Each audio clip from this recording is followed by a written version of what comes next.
Dr. Alexander, thank you so much for making this all possible. My pleasure. Good to be here. Thank you. I spoke to heaven before you arrived that your plane will be on time, and I guess someone up there listened to me, and here we are. So how are you? I'm doing great. It's good to be back up here. So it's so fantastic to have you here. Your story, your extraordinary story, touched millions of people all over the world. Can you take me back to those days, to this day that changed everything for you, to people who don't know you, who never heard your story? Can you share it? Yeah, I think it's important to point out I had spent more than 20 years in academic neurosurgery, 15 years Harvard Medical School, thought I had a good idea of how brain, mind, consciousness worked.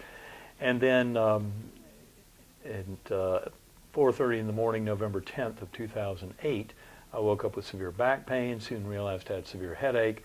Within 3.5 hours was being driven deep into coma with grand mal seizures due to a rapidly progressive and very aggressive bacterial meningitis.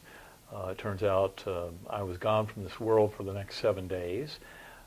And in fact, all of that training before my coma would have told me that with my illness, especially with the destruction of my neocortex, which my doctors witnessed very well through the neurologic exams, through my scans, they realized that my neocortex, the human part of the brain, was being devastated by this bacterial meningitis.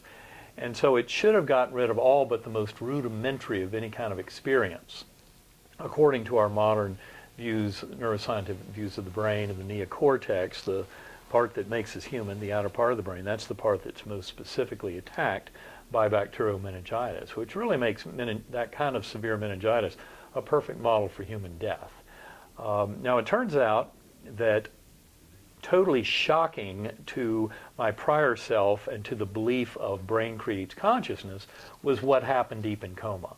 And what I remembered began in what I call the earthworm eye view, a very primitive, coarse, unresponsive realm, like being underground or in dirty jello, that seemed to go on for a very long time. And I think in looking back on it, that earthworm eye view was the best consciousness that my brain could muster while the neocortex was being destroyed by this aggressive, primitive bacterial meningitis. It turns out that what happens next is really kind of the big surprise of the journey, because in fact, as I was down on that bottom with that very limited neurologic function, and in fact, in that earthworm eye view, I had no memory of the life of Eben Alexander. I could remember nothing of my earthly existence, remembered no words, no language, none of my scientific knowing, none of my religious concepts. Everything got wiped out. And initially, when I came back to this world and was trying to understand it all, I thought, well, that makes sense that I would remember nothing of my life because my whole neocortex was destroyed. My doctors knew that very well from my exams. In fact, to this day, by the end of the week, I was down to a 2% chance of survival, no chance of recovery. And so that's why so much of this has been a deep mystery that demanded my attention and trying to understand it all. Now, it turns out that I was rescued from that earthworm eye view by this slowly spinning white light and a perfect musical melody that took me up into that beautiful, idyllic, ultra-real gateway valley that I discuss in a lot of detail in Proof of Heaven. And in that valley were many Earth-like features, beautiful flowers, waterfalls, pools of water, butterflies, beautiful girl on butterfly wing, many souls dancing below us, but also some unearthly features like up above, these swooping orbs of pure spiritual beings that emanated incredible chants and hymns and anthems. When I came back, I described all those celestial beings that were emanating these beautiful hymns as angelic choirs. I mean, that's what makes the most sense. That ultra-real valley was the real challenge to explain. It had the Earth-like features, but it was far more real than this world. And that part is very hard to explain. And in the months after my coma, when I was trying to explain all this as some kind of a brain-based hallucination or dream or drug effect, it was a real challenge to explain that ultra-reality. And the way that it comes out is so profound, the way we can know things. And that was just the beginning of my journey, because in that idyllic realm, that kind of heavenly realm, but with Earth-like features, that was but one step on the pathway up through higher and higher universes, temporal and spatial dimensions, and I remember seeing all of that collapse down. Our four-dimensional space-time down here collapsing down, what I call deep time and a more fundamental causality in time flow of that spiritual realm, of that idyllic valley realm, all of that collapsing down in more and more levels until finally I was out in what I call the core, infinite inky blackness filled to overflowing with that unconditional love and its infinite healing power, and a brilliant orb of light. In the strong sense of the three of us, of that unconditional love, the creator of the entire higher dimensional multiverse, and all far beyond our ever having the ability to know, this brilliant orb of light that I thought was a translator or interpreter, and then of course my consciousness, which by this time I hope everyone realizes is far beyond Eben Alexander's limited consciousness. This was a far greater consciousness that we are all part of. And then in that realm I was told, you're not here to stay, you'll be going back, in that core realm. And I would tumble back down to that earthworm eye view, which didn't make any sense to me initially, but I knew at that time, I learned that by remembering the musical notes of that spinning melody, I could bring the melody back to me, and it would open up like a rip in the fabric around me back up into that idyllic valley with the beautiful girl on the butterfly wing, always getting that same message of unconditional love that she gave me. You are deeply loved and cherished forever. You will be taken care of. You have nothing to fear. So with this extraordinary story, you probably can imagine how much controversy it met. You probably had so many skeptics, people who question your sanity, people who needed more proofs, like opening your medical records, people who said you were hallucinating. Right. How do you respond to that? Well, it turns out that I had a lot of help in writing Proof of Heaven. I had many, many friends, and that includes colleagues, that includes skeptics, hardcore, open-minded skeptics, which I would say are the most valuable resource we have in this discussion. But I'm talking about open-minded skeptics who will take all of the information and then try to put it together into a system that works. And there are a lot of scientists out there who get this, those who study consciousness and realize very deeply that the physicalist model that brain creates consciousness fails miserably. It is coming to an end. It is too simplistic and doesn't offer up anything to explain the observations about day-to-day consciousness or about what one might call rogue phenomena, like near-death experiences, shared death experiences, after-death communications, deathbed visions, out-of-body experiences, remote viewing, past life memories in children as evidence of reincarnation. I mean, there are tremendous there's a tremendous amount of information out there about non-local consciousness, about all these phenomena that suggest that the brain does not create consciousness at all. Of course, the brain and consciousness are tightly linked, but the mistake is in thinking that the brain creates it. And what all of these observations suggest, and that includes the day-to-day observations around consciousness itself, just in a moment-to-moment function, is that consciousness is non-local and that it is fundamental. This is part of where, as I said earlier, the enigma around quantum mechanics really has the most facile solution is through acknowledging that consciousness is fundamental in the universe. And that's where the science is headed around all of this. So my point is that I had a tremendous number of helpers in terms of colleagues deeply interested in consciousness, helping me to wrestle with this, initially trying to explain my experiences of brain-based hallucination, dream, drug effect, or what have you. But the more I realized how sick I was, and the more I went through my medical records with colleagues and others interested in helping me to understand this, the more I realized that my neocortex was way too damaged to have experienced anything, other than, say, that earthworm eye view. I think that could have been mustered up by my very beleaguered neocortex, but not everything else that happened as I went up into those higher levels, the gateway realm, the core realm, and then oscillating, cycling through multiple times. There's no way to explain that ultra-real realm based in the limited function that was shown in my neocortex at the time. There's no way any part of my brain participated in that. And that's what I go into in Proof of Heaven, It's that whole analysis, trying to explain it as a brain-based mechanism. Now, the fact of the matter, if I'd been the only person to ever have had a near-death experience, it would be very hard for me to move forward with trying to explain it. I'd have to just throw my hands up in despair and go, well, I don't know. I guess crazy things happen to people when they're dying. The good news is there are millions of other near-death experiences out there. Millions.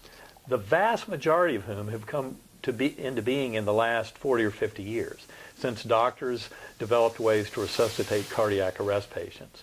And so even though near-death experiences of the very same flavor go back thousands of years, for example, you can go back and read Plato's account of the Armenian soldier, 2,300 years ago killed in battle. That account sounds for all the world like a near-death experience in a soldier in Iraq or Afghanistan today. There's no difference, because these things are not culturally based. They're part of who we are and the very nature of existence of this universe. And that's why the most shocking thing are the similarities between these stories. When you go back thousands of years, the writings of religious mystics and prophets, the writings in the Quran, in the Bible, of journeyers who have been on the same journey, you find so many similarities. It cannot be conspiracy. It is not before my coma, I was tempted to think it was conspiracy, but I didn't even bother to take the time to read near-death literature before my coma, because I believe the brain creates consciousness, so why would I waste the time? Of course. And why would I spend any time reading about the rich scientific literature on reincarnation? More than 2,500 cases, past life memories in children at the University of Virginia alone that cannot be explained by any means other than reincarnation. Did I spend time reading that? No, because I knew it was impossible. Well, when you actually, stick to your story. When you start reading the literature and getting into this, you start realizing that all the evidence suggests that all this is real. Actually, that that consciousness is fundamental, that our soul or spirit is eternal. That's where all the evidence points, and yet it upends our conventional science. Our current science is very simplistic. Materialist science, that reductive materialism, really offers nothing at all about the nature of consciousness. In fact, that science tries to say there's no such thing as consciousness, that it's simply an illusion, that none of us have free will or consciousness, so you can forget about it. Projection. And the reason they think that is they think that it's all just the whirling of subatomic particles, atoms, molecules in the brain that are all following natural laws, so they give us an illusion of consciousness. Well, that's what I believed before my coma. I now know that's absolutely false. That in fact consciousness, soul, spirit is fundamental in this universe, that when our brain and body die, it's actually a liberation, so that our conscious awareness gets to a much higher, more knowing level, just as near-death experiences have been telling us for thousands of years. And yet that, that is something that our modern scientific viewpoint is just now beginning to realize it needs to address. And for those out there who think that, that saying that the brain, doesn't create consciousness gives them so much trouble, I point out two very commonly observed clinical situations. One is called terminal lucidity, where elderly demented patients start having these oases of very brilliant clarity and insight and reflection, often at the time when they're seeing souls of departed loved ones who are there to escort them over. And those are extremely common. I mean, literally millions of observations of terminal lucidity. And likewise, there are the acquired savant syndromes, idiot savant syndromes, like in autistic children, or after brain injury or a stroke. People have an ability, because of the brain damage, to do some superhuman mental function. For example, calculate pi to 3,000 digits in their head. I had a patient who could never do this before. He was hit in the head with a baseball, and he came in for follow-up a few weeks later and said, "Doc, I couldn't do this before. Maybe you can explain it to me." And he asked me if I had a map. So I pulled out a map, and I showed it to him, and he looked at it for about 3 or 4 seconds and said, "Put it away." And then he started drawing. And from memory, he drew this map perfectly. Perfect. And he said, "I couldn't do that before. How'd that happen?" That was in the setting of his head getting hit in the head with a baseball. Many other scenarios like that. People who look through a phone book and, every 2 seconds per page, and they go through it, and then you ask them, what is Ralph Nelson's phone number, if that was one that was just in there that they looked at, and they'll remember it. How does that happen? There are mental functions that go far beyond anything that we can ascribe to the physical brain. So that's where the modern scientific understanding is going to mature in the next decade or so. So what's really intriguing for me is that the main message for you was that we are cherished, we are loved. By whom? We are loved by the Creator. The best way I can put it is that source, that infinite loving source that seemed to be the source of all that is, loves us so deeply, loves this creation. And in fact, our very this spark of awareness, this kind of magic of conscious awareness that each and every one of us has every moment to moment, that awareness is a very direct link to that infinite power of that divine creative source. And that's why Map of Heaven is a clarion call for people to get deeply into meditation. If you want to know answers and find out much more about who we are, what we're doing here, how this all works, we need to go within our own consciousness. And when you realize that the brain doesn't create consciousness, but that the scientific view that's emerging is that the brain is a reducing valve or filter that limits that pre-existing consciousness down to this little trickle of an apparent here and now that are very much illusory. And that is, again, where the modern scientific view is helping to take us to the next level. But it has to do with fully recognizing the deep mystery of quantum mechanics. As Einstein said, past, present, and future are cleverly wrought illusions. And they are. In fact, causality and time flow in our world is something that is an emergent property of consciousness on this side of the veil. And the materialist science is in this incredible rush to try and understand all of this by combining quantum mechanics and relativity, whether it be quantum gravity or string theory. But it all is getting to the same point, which is realizing, as Sir James Jeans said back in the mid-20th century, musing over the incredible mystery of the measurement problem in quantum mechanics, he said the universe begins to look much more like a great thought than a great machine. We should herald mind as the creator and governor of this realm, which it is. And that's what we're coming to realize, is that mind, soul, spirit, consciousness are fundamentally real. I would say that our consciousness is all interconnected, and it's not just about humans. It's not just about life on Earth. This is much, much bigger than that, and we're becoming part of that much bigger package in our awakening and understanding.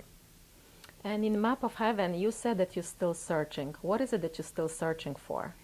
Well, I know that I will never, in this lifetime or in many, many additional lifetimes, have the answers to everything. Human brain and mind can never understand everything. That's why a big piece of the advice I give to the scientific community in Proof of Heaven is do not mention theory of everything as if you have one, because it'll be a guaranteed ticket to embarrassment. This is something that was very clear to me on my journey and should be crystal clear to anyone. Obviously, a sentient being can get close to knowing all that it potentially could know, and it will think it's close to knowing all that is knowable. But the mistake is in that incredible hubris of thinking that all that I can know is all that is knowable. And that's where the whole thing just falls apart. Is ridiculous. As I point out in Proof of Heaven, the human brain and mind is in slightly better position than the chimpanzee brain and mind to come up with a theory of everything, but not much. Don't let it go to your head. And I think this is a crucial part of this. But we can get much deeper knowing by getting in touch with that consciousness deep within. That's why in the appendix to Map of Heaven, which is entitled The Answers Lie Within Us All, I talk about the work that I do with sacred acoustics. Yes. And sacred acoustics, the sound meditations, very important. These are tools to help people get in touch with that infinite consciousness. Yes. Incredible source, the ultimate source of all creativity and all knowing is within us all. But that's why I try to meditate an hour to a day, more if I can, and I use the sacred acoustics tones. I work with them to help develop more advanced tones all the time to try and help take this world to the next level. And that's what all that work is about. So life also speaks to us through symbols, events, synchronicity, events, signs.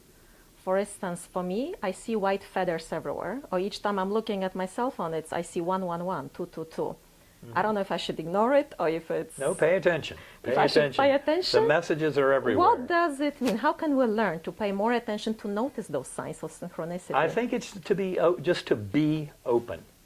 Show up, pay attention, and keep track of all of this. And don't take anything for granted. Just assume that everything has meaning to it. And then step back enough and be open-minded enough and spend that time in meditation and reflection and just letting all of that percolate and simmer. And I think the answers and the knowing will come to us much more clearly. But it's important to be open. I get into that in Map of Heaven, the whole issue of synchronicity, all the focus that Carl Jung placed on synchronicity.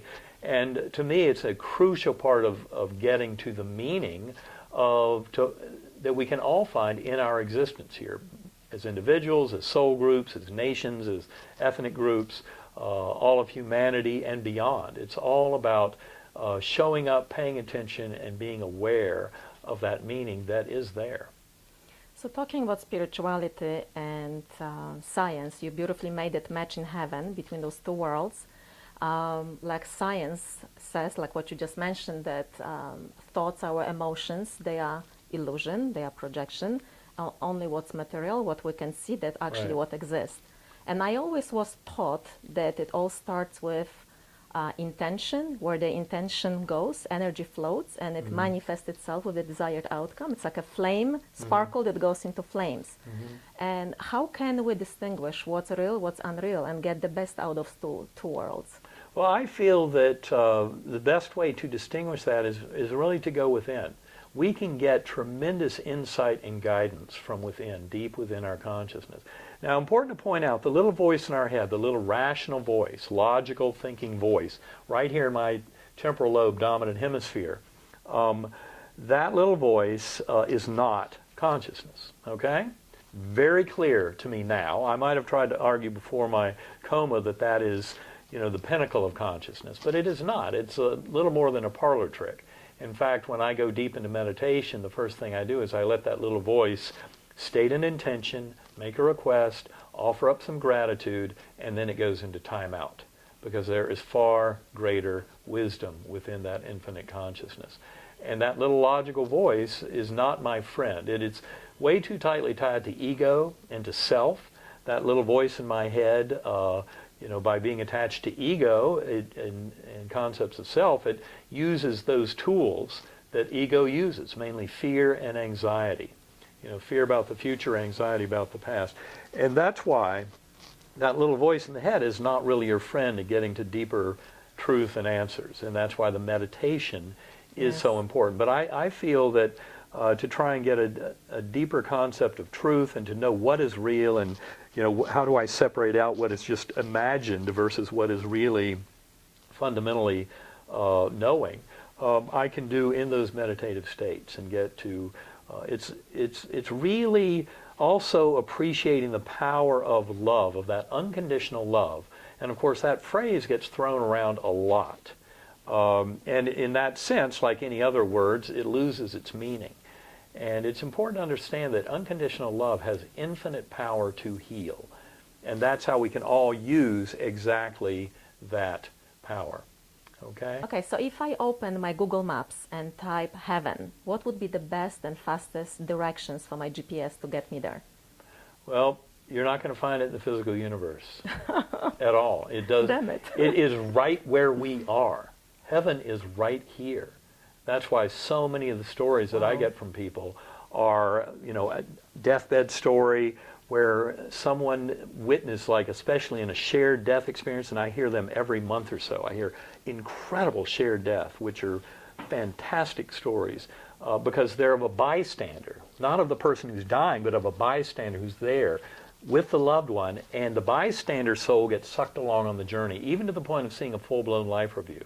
And when you hear those stories, it is fundamentally earth-shattering what it really means. But the truth is, this is an entire reworking of what we understand as the nature of reality, and realizing that the material realm is in many ways very much the illusion. And the thing that truly exists is soul, spirit, consciousness. And so we don't have time to go into it anywhere close to the, what we would need to fully get into this. But I'll tell you, it has to do with realizing heaven is right here where we are. It's not like you have to be out there somewhere for where it is. It is here. But, growing up in this culture, the idea is if it's all in your mind, it's not real, it doesn't exist. Well, guess what? It's all in your mind, and it's absolutely the most real thing in the entire universe. And get that straight. And that's where we're all headed, is a deeper recognition of the truth of that. Well, I couldn't thank you enough